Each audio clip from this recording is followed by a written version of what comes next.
সাজ্জাদ কাদিরের শুভেচ্ছা নিন। চারিদিকে শুধু ষড়যন্ত্রের গন্ধ।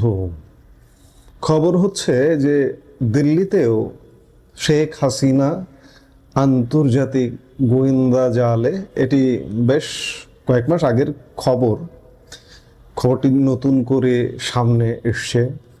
ভয়াবহ তথ্য বলা যায় এটি নিঃসন্দেহে। আসলে উদ্দেশ্যটা কি? কয়েক মাস আগে গত 19শে মার্চ নয়াদিল্লি ভিত্তিক একটি গণমাধ্যম হিন্দু পোস্টে একটি স্টোরি প্রকাশিত হয়েছিল এই বিষয়টি নিয়ে।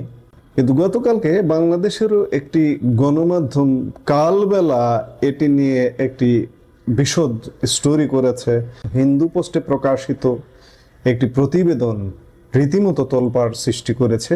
অভিযোগ উঠেছে বাংলাদেশের সাবেক প্রধানমন্ত্রী শেখ হাসিনাকে টার্গেট করে একটি বিদেশি গোয়েন্দা সংস্থা তাদের গোপন জাল বিস্তার করেছে। এই ষড়যন্ত্রের কেন্দ্রে রয়েছে তুরস্কের শক্তিশালী গোয়েন্দা সংস্থা মিট বা MIT এবং জুবায়ের জিম নামের এক বাংলাদেশি রহস্যময় ব্যক্তি।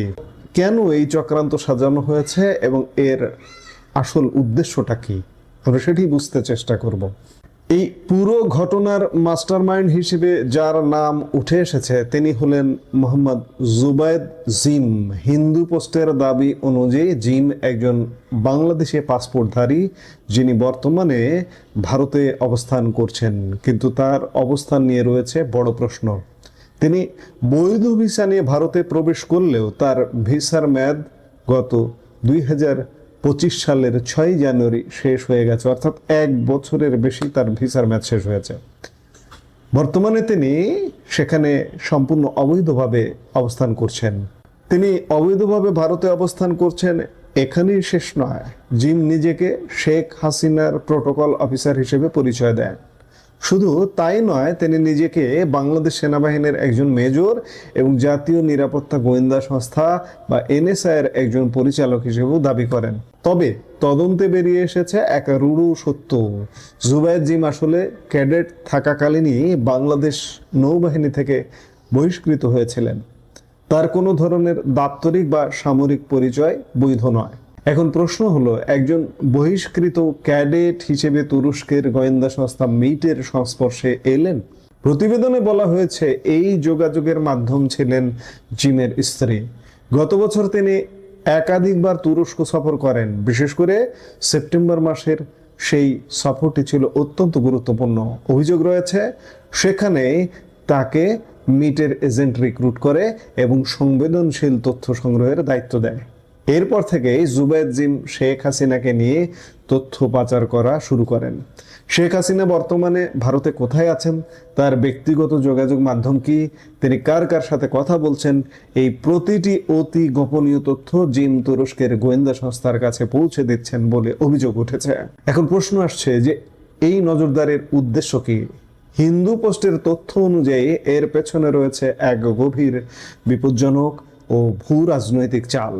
জিমকে নাকি এমন এক মিশন দেওয়া হয়েছে যেখানে শেখ হাসিনার নিরাপত্তা বিঘ্নিত করার মতো পরিস্থিতি তৈরি করা হবে।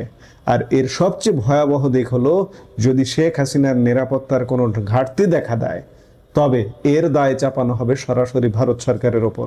অর্থাৎ দুই প্রতিবেশী দেশের মধ্যে আস্থার সংকট তৈরি করা এবং ভারতের নিরাপত্তা ব্যবস্থাকে বিশ্বমঞ্চে প্রশ্নবিদ্ধ করাই এই অভিযানের অন্যতম লক্ষ্য। ষড়যন্ত্রকারীদের লক্ষ্য এখানেই শেষ নয়, এই ষড়যন্ত্রের জাল আরও বিস্তৃত। হিন্দু পোস্টের প্রতিবেদনে মোহাম্মদ ইউনুসের নামও জড়িয়েছে। অভিযোগ করা হয়েছে জিম একটি চীনা প্রযুক্তি সংস্থার সাথে বহুজাতিক টেলিকমিউনিকেশন চুক্তির মধ্যস্থতাকারী হিসেবে কাজ করেছেন। একই সাথে জিম এবং ইউনুস উভয়ে মিলে শেখ হাসিনার ভাবমূর্তি ক্ষুণ্ণ করতে এবং বাংলাদেশের ক্ষমতাসীন রাজনৈতিক মহলে বিভাজন তৈরি করতে সুপরিকল্পিত প্রচারণায় লিপ্ত আছেন বলে দাবি করা হয়েছে। শুধু গোয়েন্দাগিরি নয়, জুবায়েদ জিমের বিরুদ্ধে ভয়ভীতি প্রদর্শনের অভিযোগও উঠেছে। নরওয়ে, দক্ষিণ কোরিয়া এবং ইউরোপের বিভিন্ন দেশে থাকা আওয়ামী লীগ কর্মীদের উপর নজরদারি চালাচ্ছেন এবং বিভ্রান্তি ছড়াচ্ছেন। সবচেয়ে ভয়াবহ অবস্থা ভারতে থাকা কর্মীদের। অভিযোগ আছে জিম সেখানে ব্ল্যাকমেইল এবং ভয় দেখিয়ে অর্থ আত্মসাৎ করছেন, এমনকি অনেকের পাসপোর্ট ও ব্যক্তিগত নথিও কেড়ে নিয়েছেন। ব্যক্তিগত আক্রমণ করতেও দ্বিধা করেননি। কয়েক মাস আগে জিম একজন আফ্রিকান নারীর ছবি ব্যবহার করে দাবি করেছিলেন যে তিনি সাইমা ওয়াজেদ পুতুলের মেয়ে। এটি ছিল সরাসরি শেখ হাসিনার পরিবারের সম্মানহানির চেষ্টা। অন্যদিকে তিনি আবার সাইমা ওয়াজেদের বিশ্বস্ত হওয়ার নাটকও চালিয়ে যাচ্ছেন। বর্তমানে তিনি ওয়াইজ গভ নামে একটি তথাকথিত থিঙ্ক ট্যাঙ্ক খোলার চেষ্টা করছেন।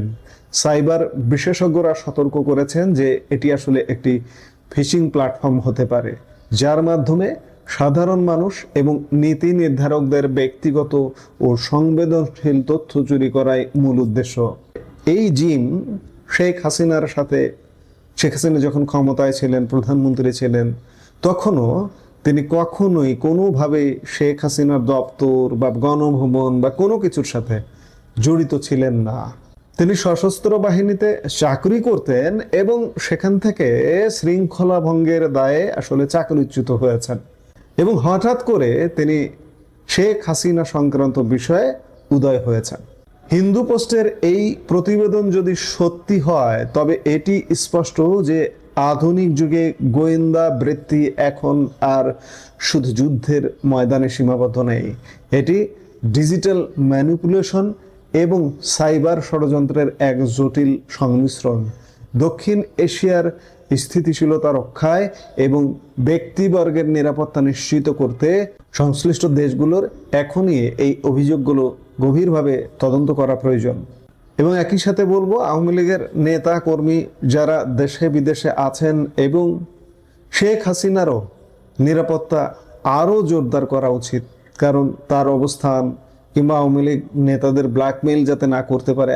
আওয়ামী লীগ নেতাদের সোজা কথা আরও সচেতনভাবে তাদের অ্যাক্টিভিটিস করতে হবে, মুভমেন্ট করতে হবে। অপরিচিত, চিনি না জানি না, পরিচয় নিশ্চিত না হয়ে কোনো কর্মে লিপ্ত হওয়া যাবে না। যার কারণে এই যে অনেক আওয়ামী লীগ নেতা কর্মী সাফার করেছেন এই জিম দ্বারা, এরকম শত শত হাজার হাজার জিম কিন্তু আছে। কাজেই সচেতনতাই হচ্ছে মুক্তির একমাত্র উপায়। এই মুহূর্তের ভিডিও থেকে বিদায় নিতে চাইছি। সবাই ভালো থাকুন, সুস্থ থাকুন।